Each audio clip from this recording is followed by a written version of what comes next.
Kürdəmir rayonunun Söyüdlər və digər 8 kəndini şəhər mərkəzi ilə birləşdirən Mollakənd Zərdab yolu artıq öz istismar müddətini başa vurmaq üzrədir.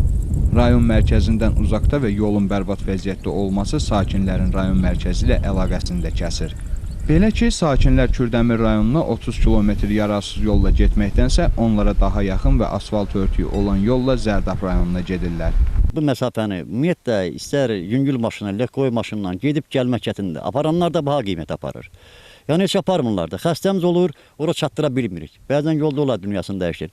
Biz məcburiyyət içərisində qalmışıq ki, Zərdab rayonuna gedək biz. Rayon mərkəzi ilə məsafənin uzun və bərbad vəziyyətdə olması bu yolda hərəkət edən avtomobilləri yararsız hala saldığı üçün sürücülər də bu yolla getməkdən imtina edirlər.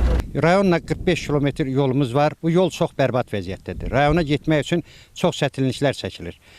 Rayonla əlaqəni bərpa etmək üçün ancaq biz miniş maşınlarından istifadə edilir. Bu maşınlar da bu yolda 2-3 dəfə gedəndən sonra təmirə ehtiyac olur.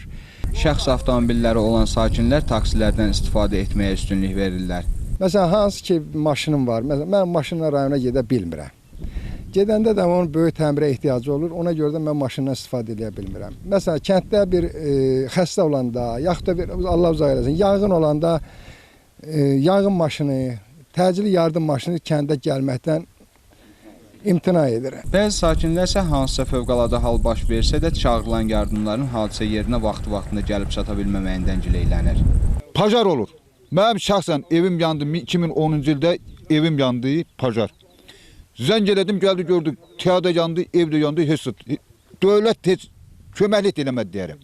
Zərdab Mollakənd yolu ilə bağlı suallarımıza Kürdəmir rayon 30 saylı yol istismar idarəsinin baş mühəndisi Əliş Savadov cavablandırdı. Baş mühəndis ərazidə olan yolun 1968-ci ildə istifadə verildiyini, cari təmirlərlə yolu bərpa etsələr də yolun əsaslı təmirə ehtiyac olduğunu və artıq lazımi sənədlərin aidiyyatı qurumlara da təqdim edildiyini vurğuladı. Bir isə kəndi birləşdirən yol üzərində ələlxüsus Mollakənd Zərdab yolu, yəni Söyüdlər yolu əsaslı təmirə dayanacaqdır. Mollakənd Ağdaşı yolu başlanılıb.